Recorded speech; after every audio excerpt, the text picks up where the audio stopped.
Good afternoon, my Real News Midday TV family. Welcome back to the channel for another news update. And in the news this afternoon, Clark's widow not stunned by DNA find in bedroom. DNA evidence has indicated that there was another person present in the Clark's master bedroom other than their daughter on the night Keith Clark was shot and killed, the defense has revealed. But Clark's widow, Dr. Claudette Clark, said if DNA was found in the room, that would not be shocking because several members of the security forces went into her room that night. The 63-year-old chartered accountant was shot 21 times during the raid at his home by members of the security forces in search of a then-fugitive Christopher Dudos Coke, who was wanted by United States authorities for drug and gun-running offenses. Soldiers Lance Corporals Greg Tinglin and Odell Buckley, as well as Private Arnold Henry, are currently on trial for his murder in the Home Circuit Court before Justice Dale Palmer. As the trial continued, Clark's widow was asked by defense lawyer Linton Gordon to answer a suggestion that the DNA of another person other than her husband and daughter was found in the house, but did not respond after prosecutor Latoya Bernard objected, stating that the question was inappropriate. However, in a follow-up, asking whether she was surprised to know that the DNA of another person other than her husband and the daughter was found in the room, Dr. Clark said, "I would not be surprised." According to the university lecturer, she and her daughter were escorted out of the room after the shooting, and while nobody was there before the incident, several members of the security forces had been in the room.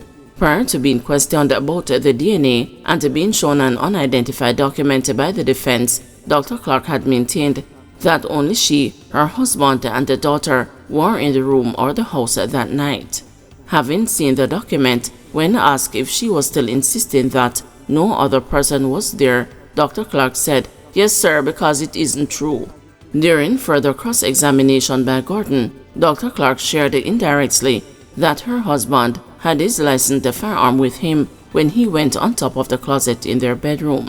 The witness had initially testified that her husband told her and her daughter to lock themselves inside the bathroom and climbed on top of the closet empty-handed. Asked whether her husband had his licensed firearm in his hand when he last returned to the room, Dr. Clark initially said she was not certain, although she knew he had it when he left.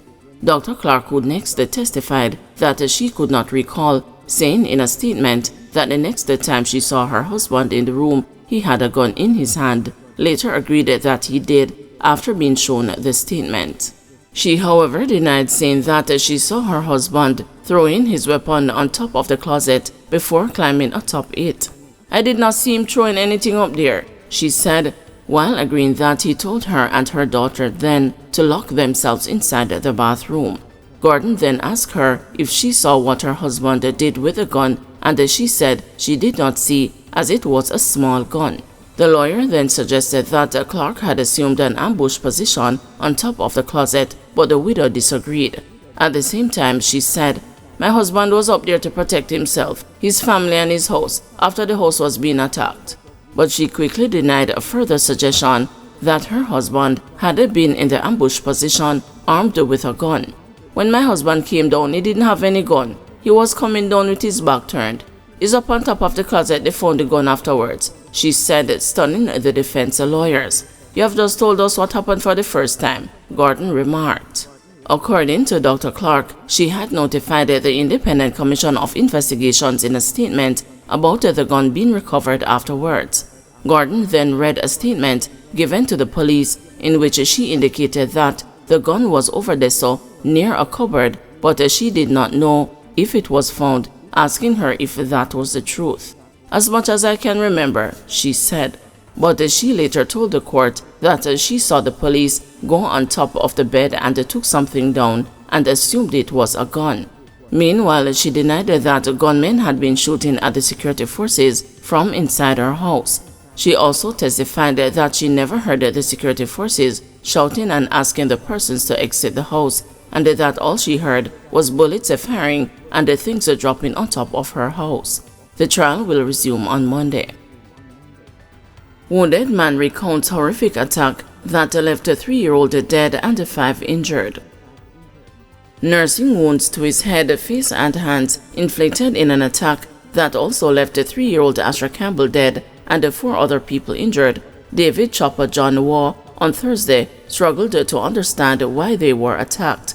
"I was delivering fish, and when I reached the yard gate to drop off the fish, I just feel a stab in my neck," he told the news. He said he turned around and saw a man he did not recognize. "Me see the man cross him hands like a Muslim, and then him say, 'Allah, Allah, I need to kill this man.' The man is a cultist," continued the 56-year-old Waugh, who is a newspaper vendor and a laborer. He said he later realized that his attacker, who continued to hit him, is the son of a man he considers a friend. "Me and the man's father were at the seaside in the morning. I'm a friend. We are fishermen and good at sea, and now this happened," said Waugh. Despite being in pain, he is grateful to be alive, he said. According to the Port Maria police, between 3:30 p.m. and 4 p.m. on Wednesday, Asher was walking with her family members when he was attacked by a man wielding an iron pipe and a knife. As they tried to stop the attack, the boy's mother and the 5 others were chopped and hit on different parts of their bodies. In addition to Waugh, the injured include Asher's 9-year-old sister, who received a wound to her left hand, her mother, 45-year-old Philippa Walker, who received a laceration to her right hand, 58-year-old Philip Brown, who received stab wounds to his face and the lacerations to both hands, and the 61-year-old Michael Brown, who was hit in his head and on his fingers.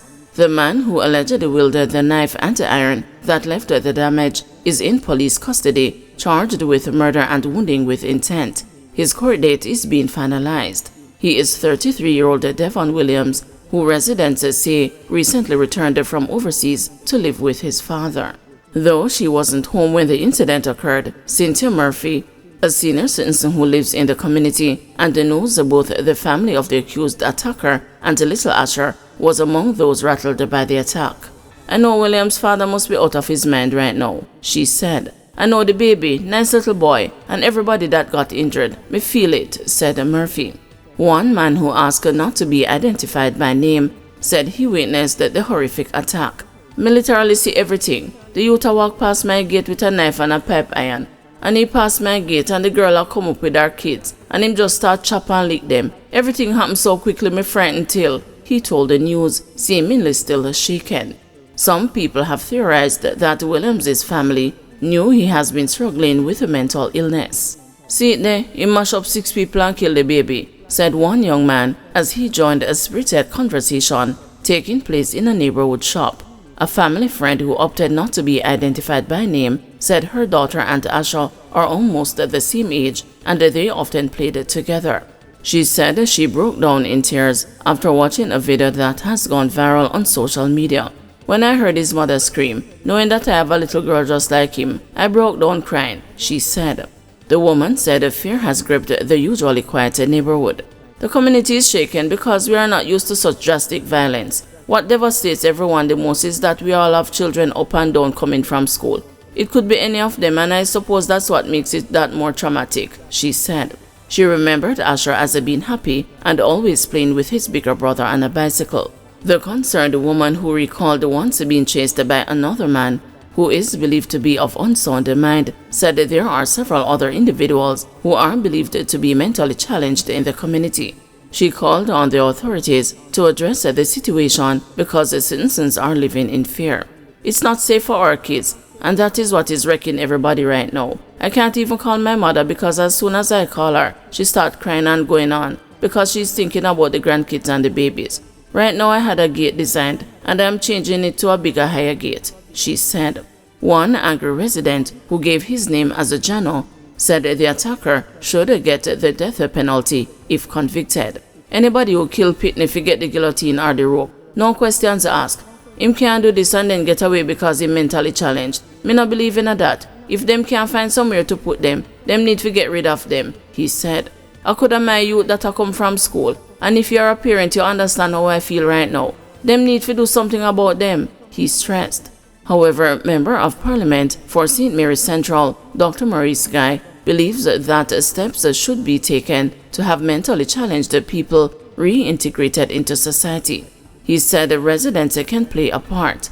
Part of it has to be a community effort in ensuring that they get their treatment. The whole aspect of mental health in this country is not to confine them to institutions such as Bellevue.